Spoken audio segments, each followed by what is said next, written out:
మీ ఇంట్లో మొదటి కోటీశ్వరుడు మీరే అవ్వాలనుకుంటున్నారా? ఈ ఫైనాన్షియల్ వెబినార్ లో ఇప్పుడే జాయిన్ అవ్వండి. ఎన్ని అవమానాలైనా సరే ఫేస్ చేసి ఒక మనిషి ఛాంపియన్గా నిలబడాలి అని అంటే ఆ ఛాంపియన్గా నిలబడడానికి కూడా వాళ్ళకి కొంతమందికి ఎలా ఉంటుందంటే సార్, వాళ్ళు లైఫ్లో సక్సెసివ్ ఫెయిల్యూర్స్ చూస్తుంటారు. కంప్లీట్ సక్సెస్ఫుల్గా ఆ ఫెయిల్యూర్స్ని కంటిన్యూ చూస్తూనే ఉంటారు. ఫెయిల్యూర్ని సక్సెస్ఫుల్గా ఆ ఫెయిల్యూర్ని కూడా తట్టుకొని ఒక మనిషి బయటపడాలి అని అంటే ఎలా? హౌ? అవమానాలు జరగటం, సొసైటీ సపోర్ట్ చేయకపోవటం, ఇవన్నీ కూడా వన్ కేటగిరీ ఆఫ్ ఫెయిల్యూర్స్లో కన్సిడర్ చేసేసుకుంటారు. అవును. ఫెయిల్యూర్ అనేది చాలామంది ఒక కేజ్గా భావిస్తారు, ఒక కేజ్గా భావిస్తారు. కానీ ఫెయిల్యూర్ అనేది కేజ్ కాదు, ఒక సేజ్. సేజ్ అంటే మనకి జ్ఞానం ఇచ్చే వాళ్ళని సేజ్ అంటాం, మనకు నేర్పించే వాళ్ళని సేజ్ అంటాం. ఫెయిల్యూర్ మనకి నేర్పిస్తుందే తప్ప మన కిందకు తొక్కదు. కానీ 99% పీపుల్ ఫెయిల్యూర్ని ఒక కేజ్గా భావించి వాళ్ళని వాళ్ళు ఇమోషనల్గా బంధించుకుంటారు. Failure is not a cage my dear friends, it's a sage. It will teach you. నేను ఒక ఎగ్జాంపుల్ చెప్తాను. Sure. True story, true incident, right? అవమానాలు అన్నారు కదా, ఇప్పుడు నేను చెప్పబోయే వ్యక్తికి నో సపోర్ట్, ఫెయిల్యూర్స్ లెక్కలేనన్ని. అతని లైఫ్, ఒక పార్ట్ ఆఫ్ లైఫ్ని చూస్తే భయం వేస్తుందండి.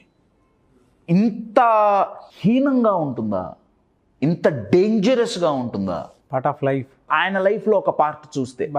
అంటే హీనంగా అన్న పదం నేను ఎందుకు వాడానంటే, ఎక్కడా పాజిటివ్ లేదు. ఒకప్పుడు ఆయనకి చాలా చిన్న వయసులో తండ్రి వదిలేసి వెళ్ళిపోయాడు ఫ్యామిలీని.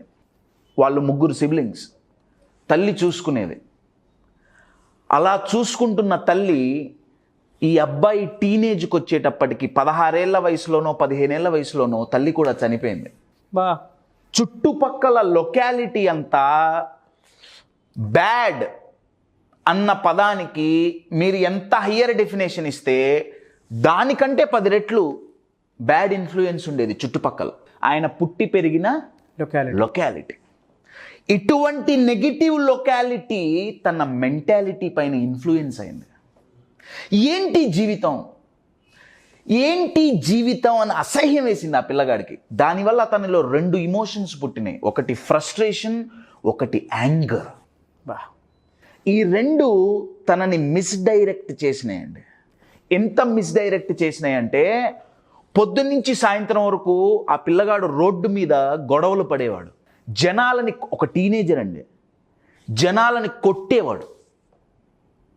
పొద్దున్నే పోవటం, ఎవడు దొరుకుతా, ఎందుకంటే లోపల ఫ్రస్ట్రేషన్, కోపం అంతా బయటికి రావాలి. ఆ పిల్ల ఏంటి నా జీవితం ఇది, ఇన్ని కష్టాలు ఎందుకు, ఒక నెగిటివ్ ఎమోషన్ అంతా బయటపడిపోయేవాళ్ళే రోజుకి. జనాలు కొట్టడం అంటే ఏదో సరదా కొట్టడం కాదండి, రక్తాలు కారిపోయేది.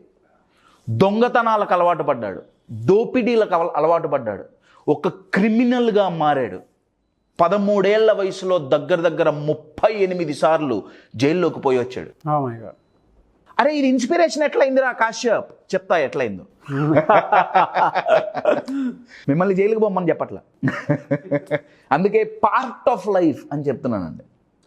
13 ఏళ్ల వయసులో 38 సార్లు జైల్లోకి వెళ్ళి, 16 ఏళ్ల వయసులో తల్లిని కోల్పోయి, ఇంకా చిన్న వయసులో తండ్రి వదిలేసి వెళ్తే, సొసైటీలో అందరూ నీచంగా మాట్లాడుతుంటే తనలో ఉన్న ఫ్రస్ట్రేషన్, కోపం బయటికి వచ్చి నెగిటివ్ డైరెక్షన్లో ఛానల్ అయితే జైల్లో జీవితం గడిపిన వ్యక్తి కొన్ని సంవత్సరాలు దాటిన తర్వాత 20 ఏళ్ల వయసులో వచ్చేటప్పటికి ప్రపంచంలో అందరూ ఈ వ్యక్తి ఎలా మారాడు అనే ఆలోచన అందరినీ షాక్కు గురయ్యేటట్టు చేసింది.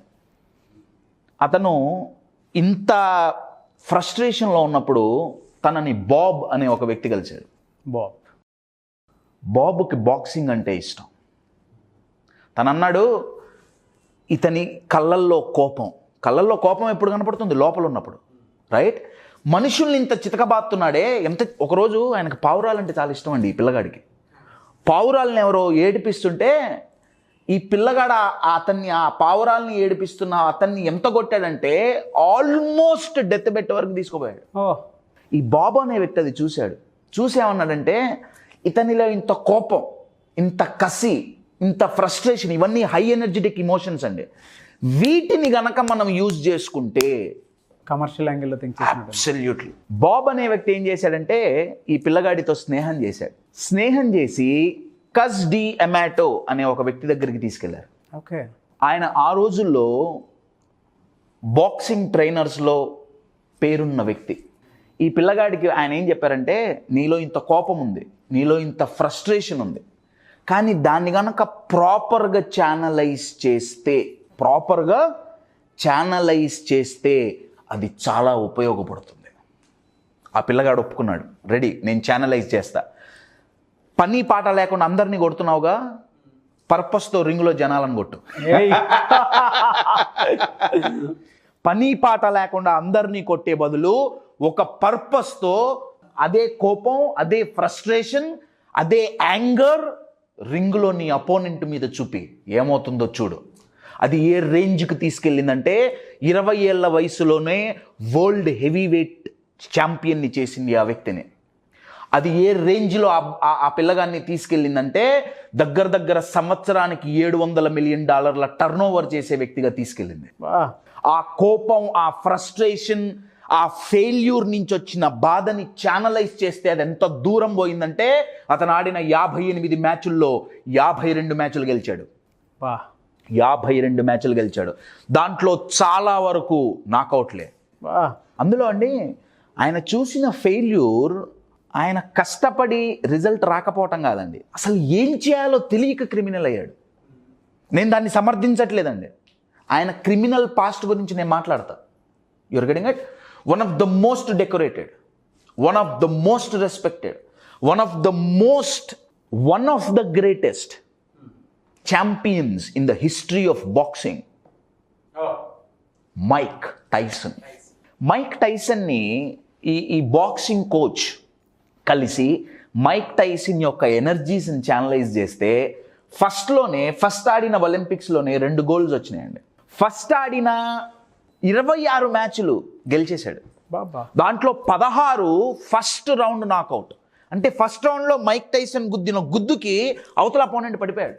అందుకే నేను చెప్పేదండి, ఫ్రస్ట్రేషన్, యాంగర్, ఈ 2 ఇది గనక ఛానలైజ్ చెయ్యగలిగామా, my dear friends, there is lot of power. ఈరోజు ఇండియాలో ఎంతోమంది యూత్ ఫ్రస్ట్రేషన్తో, యాంగర్తో ఏం చేయాలో అర్థం కాకుండా ఉన్నారు. ఆ రెండిటి ఇమోషన్స్లో ఉండే శక్తి మామూలు శక్తి కాదండి. దాన్ని కనుక ప్రాపర్గా ఛానలైజ్ చేస్తే, డైరెక్ట్ చేస్తే, my dear friends, there is lot of power. ఈరోజున్న యూత్ మనం దీపావళి పండగలో ఉపయోగించే రాకెట్ల లాగున్నారండి. చాలా ఆ రాకెట్కి లోపల శక్తి ఉంటుంది, పవర్ ఉంటుంది, అన్నీ ఉన్నాయి, టాలెంట్ అన్నీ ఉన్నాయి. కొంచెం ఫైర్ ఉందా పైకి వెళ్ళిపోతుంది. మన యూత్లో ఫైర్ కూడా ఉంది. ప్రాబ్లం ఎక్కడంటే డైరెక్షన్ ఈజ్ అ ప్రాబ్లం. ఆ రాకెట్ కనుక డైరెక్ట్ చేయలేదనుకోండి, హైట్స్కు పోదు, పక్కింటున్న అంకుల్ లుంగిలో దూరుతుంది. మైక్ టైసన్ ఒకప్పుడు అంతే మిస్డైరెక్ట్ అయ్యాడు. నేను చెప్పాలనుకుంటుంది అది. You're getting my point. దాన్ని కనుక డైరెక్ట్ చేశామా, my dear friends, there is lot of power.